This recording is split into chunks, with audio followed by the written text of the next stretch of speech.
Welcome back. New Yorkers United for Childcare is a new organization made up of parents and would be parents in New York City who are organizing to build the political power needed to win free universal childcare for all. They believe that the impact on free childcare would help boost the New York economy and the workforce. Joining me virtually to share more about their fight is Roona Ray, a parent leader for New Yorkers United for Childcare. Roona, thank you so much for joining me. Thanks so much for having me. I used to be a Bronx resident, so I'm really excited to Oh, be back for a Bronx audience. that's amazing. Thank you so much for joining us. Now, can you tell me a little bit more about the organization and the overall mission? Sure. New Yorkers United for Childcare got started a little over a year ago, about a year and a half, I'd say. And the mission is to extend free universal childcare to all children from ages 0 to 5. Now, childcare is such. Starting in New York Oh, City and then sorry. extending to the state. My mistake. It's okay. Now, as I was about to mention, like childcare is such a critical issue for families, especially in New York City. What makes it such a pressing concern, and how does the organization aim to address it? Um, well, so I'm a mom of 3 kids under the age of 5. I live in Queens, in Jackson Heights, Queens, and I'm unemployed. Uh, so having childcare would really enrich my children's lives and also make it a lot easier for me to apply to jobs and interview for jobs and that kind of thing. It's a pressing issue both for people who aren't working and looking for work like me, and especially for people who have work, because you can't go to work without decent childcare, and childcare costs are just spiraling out of control in New York City. It makes it really challenging to be able to even afford to go to work. We're fighting for universal childcare, ages 0 to 5. This is my 2.5-year-old who's home with me right now. So adorable. She's nice.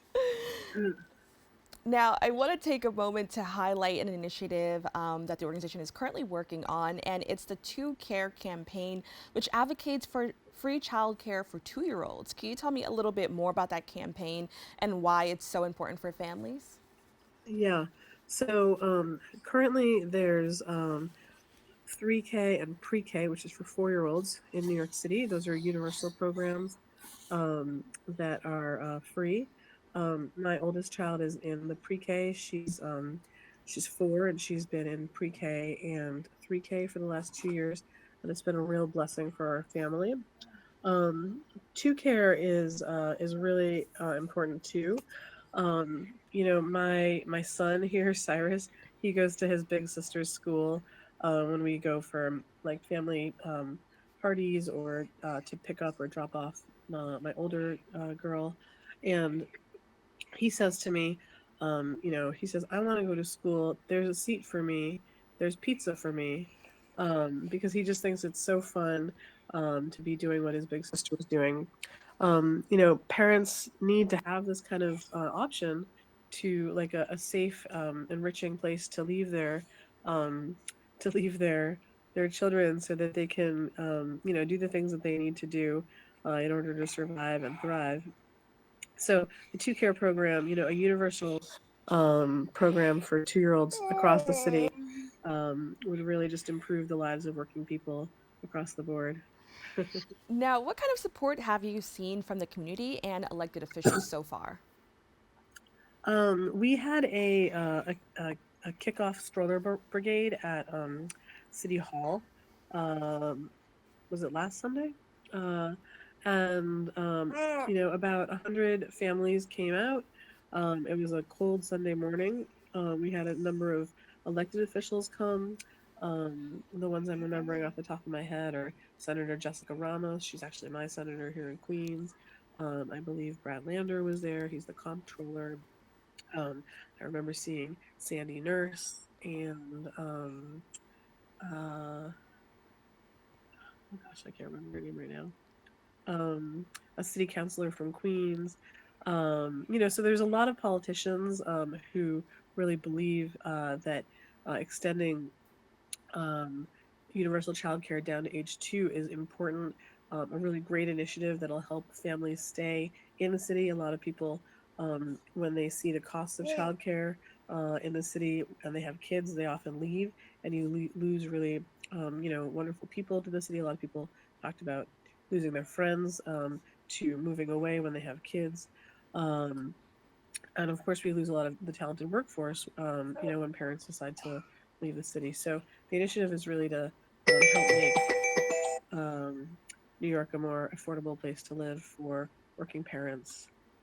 Now, I want to talk about just the idea of universal childcare because when we say it, it's kind of like a really broad term, but I'm very curious to know what would that actually look like? Like, what would a typical day in New York City look like if we did have universal childcare? Well, it would look a lot like what the 3K and the pre-K days look like.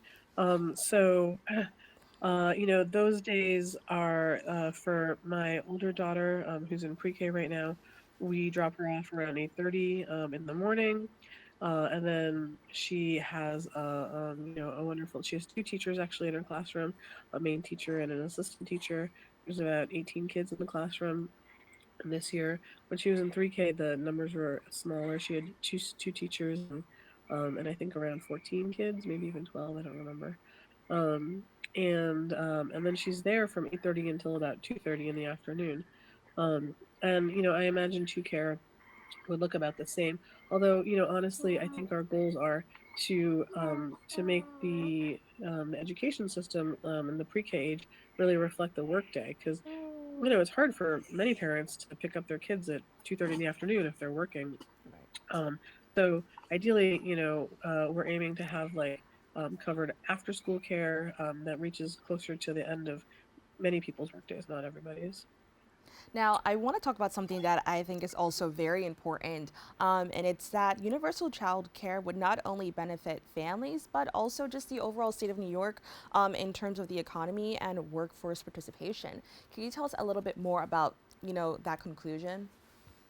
Yeah, I mean, there's lots of research that shows that people, when they become parents, often, have to drop out or drop down from the amount of work they're doing in the paid workforce. Obviously, the amount of work you're doing at home when it's unpaid is very high, and of course, the majority of people doing this are women and mothers, and so. Um, this would be a direct investment in the mostly female workforce, the millions of moms who are often staying at home to help take care of their kids, who are unable to advance professionally. It would be a big investment in those people, and I know that the city and state really says that they support working women. So this is a place to really put substantive, material programming down to support working women to work, to contribute to the economy, to advance their careers and their families' economic situations. Now, I'm just kind of curious to know could there be any financial challenges when we talk about kind of implementing two care and just, child care for 2-year-olds? Um, I mean, politicians, people who make decisions have to just, uh, you know, uh, decide that this is a priority for them and set aside the money. They can do that in a lot of other fields, and they have done that already for 3K and pre-K. So it's just a matter of earmarking the money and deciding that this is a priority for New Yorkers. Now, how can New Yorkers get involved in the campaign for two care and universal child care? Because I know right now this may seem like, a concern for parents, but there are so many people, as I mentioned in the beginning, would be parents or people who may have families in the future. So, what can all New Yorkers do to ensure that this is something that we can see in our city? You can contact your city councilor and also your state representatives, and tell them that you support 2Care, you support the universal child care from ages 0 to 5, that they should be putting that on their horizon.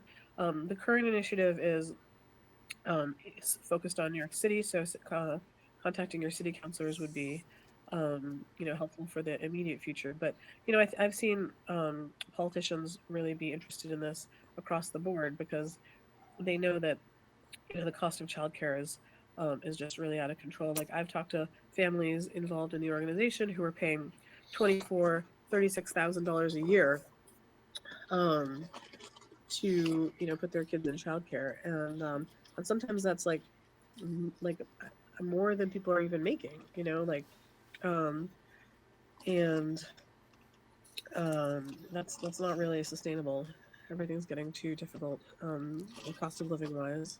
And I'm so glad that you kind of mentioned those numbers because that kind of leads into my next question. In your opinion, how could expanding childcare access help close the gap in terms of educational equality, particularly for children in marginalized communities where they may be coming from low income backgrounds? Yeah, that's a really good question.